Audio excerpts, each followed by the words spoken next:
नमस्ते। कहानियाँ दिल की में आपका एक बार फिर से स्वागत है। ज़िंदगी में आगे बढ़ते हुए कई बार ऐसा होता है कि हम कुछ ज़रूरी, कुछ महत्वपूर्ण खो देते हैं, चाहे वो सामान हो या रिश्ता। लेकिन जब वही हमें वापस मिल जाता है तो उसकी खुशी शब्दों में बयां करना मुश्किल होता है। आज की हमारी कहानी दोस्ती का एक नया आगाज़ इसी के बारे में है। तो चलिए शुरू करते हैं आज की कहानी। 10 साल हो गए थे जब से रिया और प्रिया ने एक दूसरे से बात की थी। कभी एक अटूट दोस्ती में बंधे ये दोस्त जो हर पल एक दूसरे के साथ साझा करते थे, अपने राज, अपने सपने, हंसी और आंसू कुछ भी नहीं छोड़ते थे। वो अब बात भी नहीं करते थे। कॉलेज के अंतिम साल में हुए एक झगड़े ने उनकी दोस्ती को इस तरह से तोड़ दिया कि दोनों के बीच अब एक गहरी खाई बन गई थी, जिसे पाटने की कोशिश दोनों ही नहीं कर पा रहे थे। जिंदगी आगे बढ़ती रही और अब दोनों ही लगभग 30 साल की उम्र में अपनी अपनी जिंदगी में व्यस्त थे। दोनों ने अपनी एक दुनिया बना ली थी। रिया मुंबई में ग्राफिक डिज़ाइनर के रूप में काम करती थी, जहां वो क्रिएटिविटी और डेडलाइंस के बीच में तालमेल बैठा रही थी। वहीं प्रिया दिल्ली के एक स्कूल में टीचर थी, जो बच्चों की मासूमियत और चंचलता में अपनी खुशी ढूंढ रही थी। लेकिन इतना समय गुजर जाने के बाद भी उनकी टूटी हुई दोस्ती का खालीपन दोनों के दिलों में एक हल्के से दर्द की तरह मौजूद था। इस झगड़े ने सब कुछ खत्म कर दिया था। वो जितना छोटा था उतना ही बड़ा असर छोड़ गया।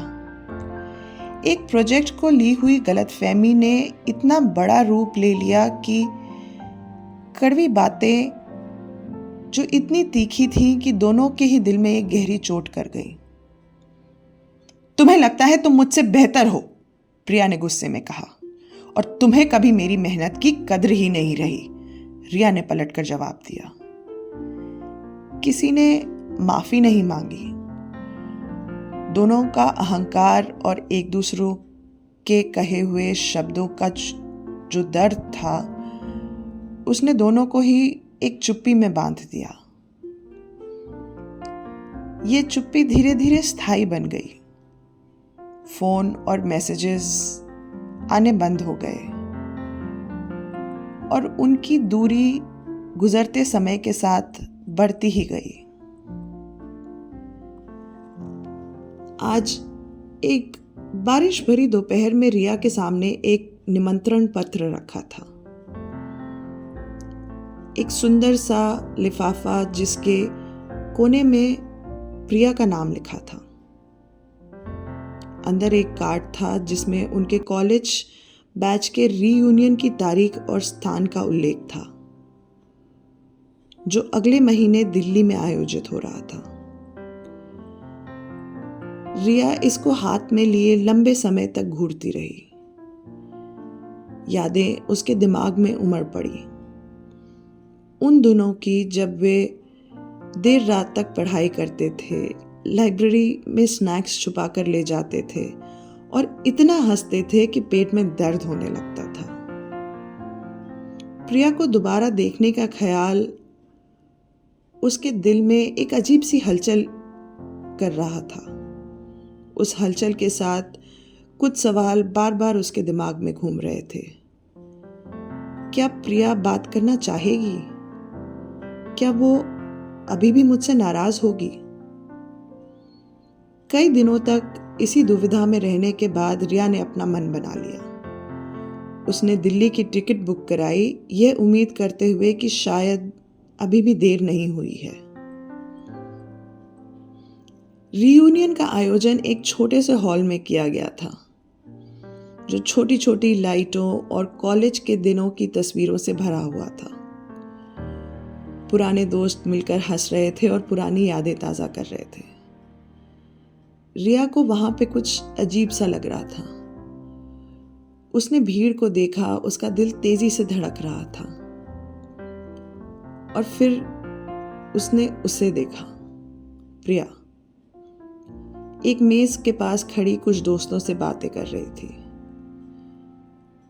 उसके बाल अब छोटे थे और चेहरे पे एक मैच्योरिटी सी आ गई थी, लेकिन उसकी हंसी आज भी वैसी ही थी। रिया ने झिझक महसूस की। वे समझ नहीं पा रही थी कि क्या करे, लेकिन जैसे प्रिया को उसकी मौजूदगी का एहसास हो गया हो। उसी पल प्रिया ने मुड़कर देखा और उनकी आंखें मिली। कुछ पल के लिए मानो जैसे समय ठहर सा गया हो। प्रिया की मुस्कान थोड़ी लड़खड़ाई और फिर झिझकते हुए उसके होठों पे वापस आ गई। रिया ने एक गहरी सांस ली और उसकी ओर बढ़ी। हाय, उसने कहा। उसकी आवाज बाकी शोर में कुछ गायब सी होती। हेलो, प्रिया ने जवाब दिया। उसका लहजा सतर्क लेकिन गर्मजोशी से भरा हुआ था। उनके बीच एक अजीब सी खामोशी छा गई। 10 साल की अनकही बातें जैसे हवा में तैर रही हों। शाम ढलते ढलते रिया और प्रिया दोनों एक कोने में साथ बैठ गई। शुरुआती हिचकिचाहट धीरे धीरे छोटे सवालों में बदल गई। अब वे कहाँ रहती थीं, क्या करती थीं, उनकी जिंदगी कैसे बदल गई। धीरे धीरे उनकी बीच की दीवार इन सवाल जवाब के बीच में गिरने लगी थी। तुम्हें पता है, रिया ने कहा, मैंने हमारे झगड़े के बारे में सोचना कभी बंद नहीं किया। प्रिया ने चौंकते हुए उसकी ओर देखा। सच? मैंने भी नहीं। मैंने कई बार तुमसे संपर्क करने के बारे में सोचा, लेकिन समझ नहीं पा रही थी कैसे करूं। ये सुनकर रिया ने कहा, मुझे लगता था कि तुम मुझसे अभी भी नफरत करती हो। मुझे भी यही लगा, प्रिया ने हल्की हंसी के साथ कहा। लेकिन मैंने तुम्हें बहुत मिस किया रिया, बहुत ज्यादा। प्रिया की आवाज की सच्चाई ने रिया की आंखों में आंसू ला दिए। मैंने भी तुम्हें बहुत मिस किया प्रिया। वे दोनों हॉल के बाहर निकल आए। हॉल की गर्मी के बाद बाहर की ठंडी हवा जैसे उनकी आत्मा को सुकून दे रही थी। स्ट्रीट की हल्की सी रोशनी के नीचे आखिरकार उन्होंने उस मुद्दे पे बात की जिसने कभी उनकी दोस्ती में दरार डाल दी थी। मुझे माफ कर दो, प्रिया ने कहा। मुझ में बचपना था और अपने अहंकार के आगे मैंने अपनी दोस्ती को खो दिया। मुझे तुम्हारे साथ वैसे बात नहीं करनी चाहिए थी। मुझे भी माफ कर दो, रिया ने कहा। उसकी आवाज भर गई। मैं जिद्दी थी और चीजों को सुधारने की बजाय उन्हें उनके हाल पे छोड़कर मुझे इस बात का बहुत पछतावा है। दोनों ने एक दूसरे को गले लगा लिया और उनके बहते हुए आंसुओं के बीच में जो 10 साल की दीवार थी वो कहीं ढह सी गई। दोनों ने महसूस किया कि वे फिर से उस प्यार और दोस्ती को जी रहे हैं जिसे उन्होंने खो दिया था। रिया ने अपनी दिल्ली की यात्रा कुछ दिन के लिए बढ़ा ली और अगले कुछ दिनों में दोनों ने एक साथ कई घंटे बिताए। उन्होंने अपने कॉलेज के पसंदीदा स्थानों का दौरा किया। वो छोटा कैफ़े जहाँ वे अपनी भविष्य की योजनाएं बनाते थे और वो पार्क जहाँ पे उन्होंने अनगिनत शामें हंसते हुए बिताई थी। हर जगह यादें वापस आ रही थी, कुछ कड़वी कुछ मीठी, पर हर याद मुस्कान से भरी। उन्होंने अपने अपने जीवन की कहानियां साझा की, प्रिया ने अपने छात्रों को और पढ़ाने के जुनून के बारे में रिया को बताया। रिया ने अपने डिज़ाइन इंडस्ट्री की चुनौतियां और छोटी छोटी जीतों के बारे में बताया। तुमने अपनी ज़िंदगी में बहुत कुछ हासिल कर लिया है, एक शाम प्रिया ने कहा। चाय की चुस्की लेते हुए रिया ने जवाब दिया, और तुमने भी। लेकिन तुम्हारे बिना ये सब कुछ अधूरा सा लगता है प्रिया। उनके साथ बिताए गए समय ने उन्हें याद दिलाया कि उनके रिश्ते की ताकत कितनी गहरी थी, जो समय और दूरी के बावजूद आज भी कायम था।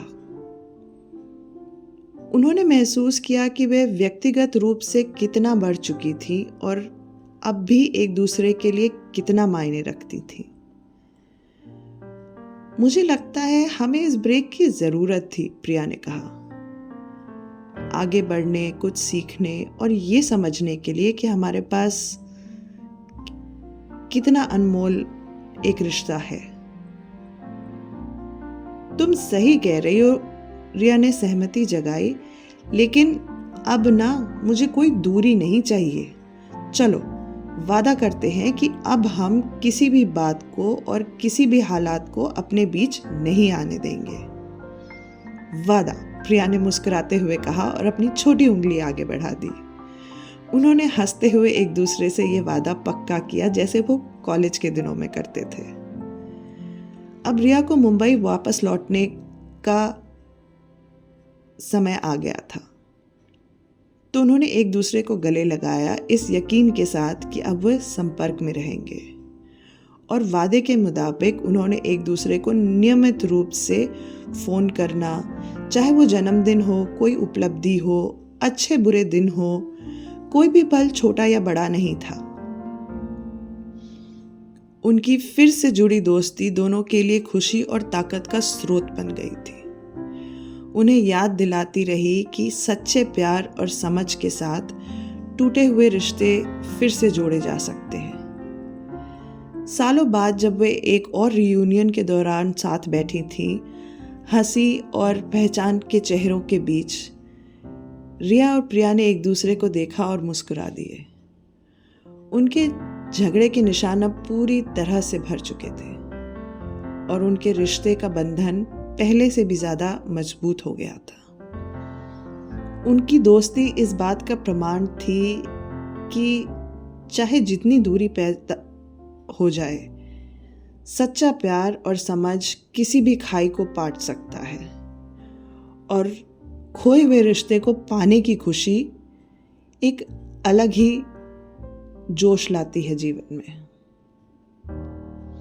तो आज की कहानी बस इतनी ही।